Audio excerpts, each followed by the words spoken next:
Hello അസ്സലാമു അലൈക്കും welcome to ബയാറാസ് kitchen. ഇന്ന് ഞാൻ വന്നിട്ടുള്ളത് ഒരു സ്നാക്സിൻ്റെ റെസിപ്പി ആയിട്ടാണ്. വളരെ പെട്ടെന്ന് തന്നെ നമുക്കിത് ഉണ്ടാക്കിയെടുക്കാൻ പറ്റും. ഇതിന് വേണ്ടിയിട്ട് നമുക്ക് ഉള്ളി വഴറ്റേണ്ട ആവശ്യമൊന്നുമില്ല. 2 എഗ്ഗും 2 പൊട്ടാറ്റോയും ബോയിൽ ചെയ്യാനുള്ള സമയം മതി. അതുപോലെ തന്നെ ഇതൊന്ന് ഫ്രൈ ചെയ്തെടുക്കുകയും വേണം.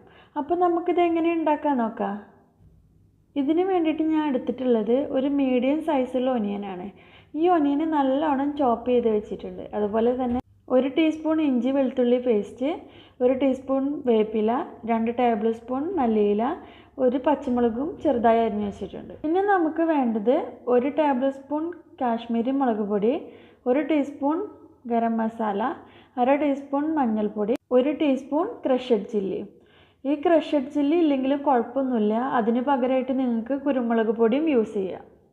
ഓരോരുത്തരുടെ എരിവിനനുസരിച്ചിട്ട് പൊടികളുടെ അളവ് കൂട്ടുകയും കുറയ്ക്കുകയും ചെയ്യാം. മെയിനായിട്ട് ഇതിലേക്ക് വേണ്ടത് 2 എഗ്ഗും 2 പൊട്ടാറ്റോയും ബോയിൽ ചെയ്ത് വെച്ചതാണ്. അതുപോലെ തന്നെ ഇതൊന്ന് ഫ്രൈ ചെയ്യാനായിട്ട് കുറച്ച് ബ്രെഡ് ക്രംസും 1 എഗ്ഗ് ബീറ്റ് ചെയ്തതും ആവശ്യത്തിനുള്ള ഉപ്പും ഓയിലും എടുക്കുക. അപ്പോൾ നമുക്കിനി ഇതെങ്ങനെ ഉണ്ടാക്കാൻ നോക്കാം. അതിന് വേണ്ടിയിട്ട് ഞാനൊരു ക്ലീൻ ആയിട്ടുള്ള ബൗൾ എടുത്തിട്ടുണ്ട്. അതിലേക്ക് പുഴുങ്ങി വെച്ചിട്ടുള്ള എഗ്ഗും പൊട്ടാറ്റോ ഇതുപോലെ ഒന്ന് ഗ്രേറ്റ് ചെയ്തെടുക്കുക. ഗ്രേറ്റ് ചെയ്യുന്നില്ലെങ്കിൽ ചെറുതായി അരിഞ്ഞിട്ട് കൊടുത്താലും മതി കേട്ടോ. പിന്നെ നമ്മൾ എടുത്ത് വെച്ചിട്ടുള്ള പൊടികളെല്ലാം ഓരോന്നായിട്ട് ഇട്ട് കൊടുക്കുക.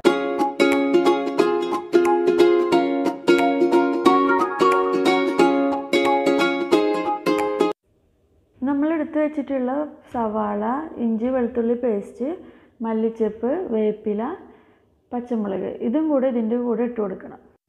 അതിനുശേഷം നമ്മൾ ഫ്രൈ ചെയ്യാൻ മാറ്റി വെച്ച ബ്രെഡ് ക്രംസ് ഉണ്ടല്ലോ, അതിൽ നിന്നൊരു 4 ടേബിൾ സ്പൂൺ കൂടെ ഇതിലേക്ക് ഇട്ട് കൊടുക്കുക.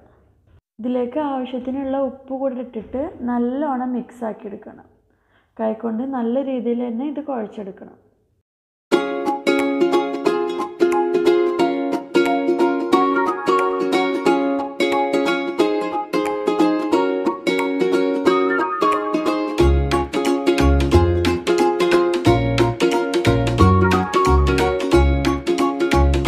ഇതിപ്പോൾ നല്ലോണം സോഫ്റ്റായി കിട്ടിയിട്ടുണ്ട്.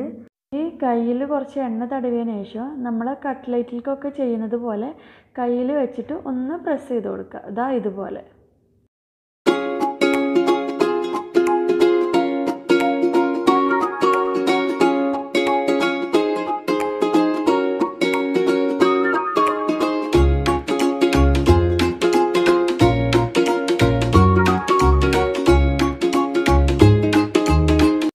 ഇപ്പോൾ ഇത് എല്ലാതും റെഡി ആയിട്ടുണ്ട്. ഇനി നമുക്കിത് ബീറ്റ് ചെയ്ത് വെച്ചിരിക്കുന്ന എഗ്ഗിലും ബ്രെഡ് ക്രംസിലും ഒന്ന് മുക്കിയെടുക്കണം.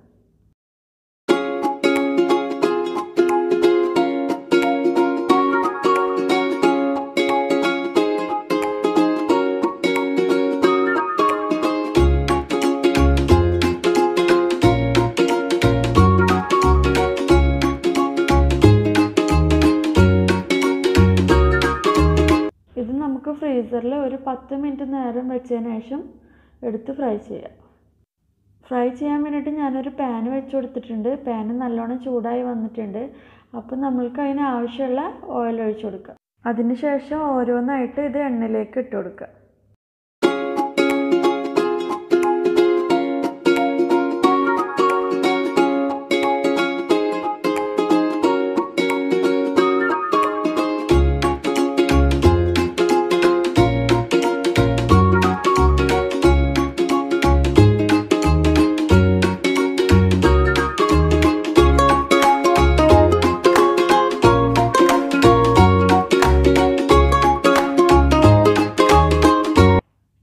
ഇതൊന്ന് ബ്രൗൺ കളർ ആവണ വരെ തിരിച്ച് മറിച്ചിട്ട് കൊടുക്കുക.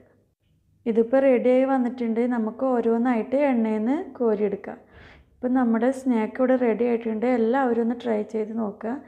ഈ ചാനൽ നിങ്ങൾ ആദ്യമായിട്ട് കാണുകയാണെങ്കിൽ ഒന്ന് സബ്സ്ക്രൈബ് ചെയ്യുക. വീഡിയോ ഇഷ്ടമാണെങ്കിൽ ലൈക്ക് ചെയ്യുക.